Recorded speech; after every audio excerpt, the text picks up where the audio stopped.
Bom dia, dia bom. Esse é o dia que fez o Senhor. Regozijemo-nos e alegremo-nos nele. Você deitou, dormiu, está aqui acordando para o propósito porque o Senhor te sustentou. Portanto, seja grato e celebre o propósito de Deus estar de pé. Você é propósito de Deus. Nessa terça-feira, o Acordando para o Propósito está entrando aí na sua telinha, no seu celular, na sua Smart TV ou por qualquer aparelho eletrônico que você consegue acessar o YouTube. Então seja bem-vindo aqui ao Acordando para o Propósito uma vez mais. Nós estamos no mês de outubro, seguindo aqui a nossa temática Reforma Protestante. Se porventura você não é inscrito no nosso canal, esse é o momento de você fazer a sua inscrição. Clicando aqui embaixo no botãozinho inscrever-se, você se torna aqui inscrito no canal gratuitamente. Depois você aciona o sininho das notificações e aí temos 3 ações com a letra C para você, ao longo aqui, efetivar. Curtir, que você já pode fazer agora. Comentar aqui ao longo da nossa conversa, ao longo da nossa reflexão. E eu sempre peço, quando terminar o Acordando para o Propósito, você copia o link e envia para o maior número de pessoas, ao compartilhar. Isso é importante. Olha, hoje, terça-feira, nós vamos aqui partir do pressuposto de uma questão muito importante para nós caminharmos para as derradeiras reflexões sobre a reforma protestante.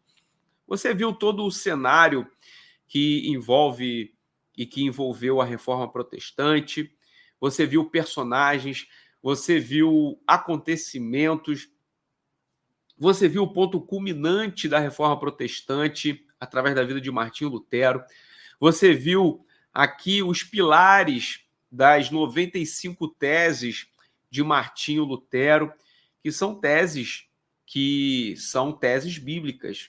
Martinho Lutero teve um encontro com Deus através da Bíblia Sagrada e, portanto, levantou a ideia dos 5 pilares da reforma protestante que você viu aqui ao longo dos últimos dias.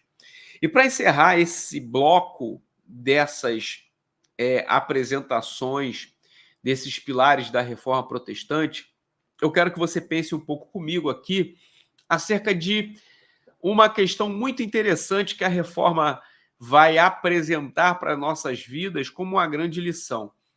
Por quê?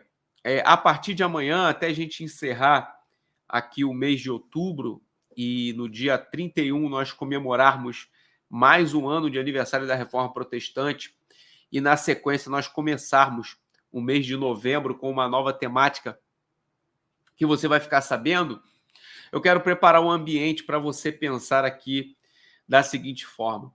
A Reforma Protestante, ela não aconteceu única e exclusivamente pela vida de uma pessoa. A Reforma Protestante não aconteceu, mesmo tendo o marco do dia 31 de outubro de 1517, ela não aconteceu num único dia. E mais interessante, tudo que diz respeito à Reforma Protestante apontou para nossas vidas aquilo que eu posso dizer para você ser um legado. Então, por isso que hoje nós queremos aqui falar sobre construindo a história e deixando um legado. Construindo a história e deixando um legado. Quando nós narramos aqui a vida de alguns personagens, como John Wycliffe, John Hus, falamos um pouco sobre Zwingli em algum momento, falamos sobre Martinho Lutero, poderíamos falar de João Calvino, poderíamos falar de muitos outros personagens importantes, falamos de Savonarola, nós poderíamos falar de muitos outros personagens que compuseram a construção dessa história. E o que eu quero te incentivar com a história desses homens, a história que foi construída através desses homens também, é o seguinte: às vezes você tem aberto mão de fazer alguma coisa neste tempo por achar que é insignificante aquilo que você pode fazer ou o resultado que isso vai trazer. Mas se pensarmos na história da Reforma Protestante, nós vamos entender E os pequenos atos, que principalmente são atos que desenvolvem a defesa da fé, a explanação do texto sagrado, o ensino da palavra de Deus, isso vai ter um reflexo muito positivo na construção da história. Então, eu espero que você compreenda que aquilo que você pode fazer está baseado naquilo que o Senhor já te deu e que você pode colocar em prática neste tempo. Isso, de fato, é estar construindo a história. Construir a história não é simplesmente aquilo que Martinho Lutero fez, mas construir a história é perpassar ao longo de anos, ao longo de uma vida, com a certeza de que aquilo que Deus colocou na tua vida está sendo distribuído, está sendo canalizado para a vida de outras pessoas ou em defesa daquilo que é a vontade de Deus. Então não hesite em começar aquilo que o próprio Deus já te direcionou, não hesite em começar com aquilo que o próprio Deus já te deu. Eu vou repetir, não hesite de começar aquilo que Deus já te direcionou. E não hesite de começar com aquilo que Deus já te deu. Isso aí você pode anotar para a sua vida. E eu vou repetir mais uma vez para que isso possa estar fixamente na tua mente. Não hesite em começar aquilo que Deus já te direcionou. Não hesite em começar com aquilo que Deus já te deu. O que Deus já te deu já é suficiente para você começar aquilo que Ele te direcionou. E eu falo isso porque nós estamos aqui falando sobre construindo a história. Você é autor da construção da história neste tempo do cristianismo, através de evangelizar, através de discipular, através de pregar, através de ensinar. Você está construindo a história. E o que é deixar um legado? O legado é quando nós, através da nossa construção de história, começamos a influenciar outras pessoas em uma outra geração. No contexto do que está sendo dito aqui por mim, se você consegue me entender. Então, se você está construindo uma história, chegará um momento que a construção dessa história resultará em um fruto. E esse fruto, em dado momento, vai influenciar a vida de uma outra pessoa, ou de outras pessoas, até mesmo em uma outra geração. Isso é deixar um legado. O legado fala sobre uma transmissão para uma outra geração, para uma outra pessoa. Isso diz respeito ao que você ensinou, às lições que a sua vida possibilitou ser realizada no sentido prático, as vitórias, também muitas das vezes as derrotas, a maneira com que você se portou com as derrotas. Então imagine que todas essas lições, elas podem ser passadas adiante através de vida de outras pessoas. Isso é legado. Mais interessante é que no âmbito jurídico, a palavra legado ela tem um significado muito interessante. Ela, como um termo jurídico, ela fala sobre um bem que uma pessoa pode transmitir a alguém e que não necessariamente essa pessoa faça parte de uma sequência hereditária ou de uma sucessão hereditária. Normalmente, quando nós falamos sobre o fato de sermos herdeiros de algo, é porque nós estamos sucedendo alguém que deixou algo para nós. Agora, imagine que deixar um legado é possível para qualquer pessoa. Por exemplo, vou usar a ideia do direito aqui. Um legado ele pode ser deixado através de um testamento.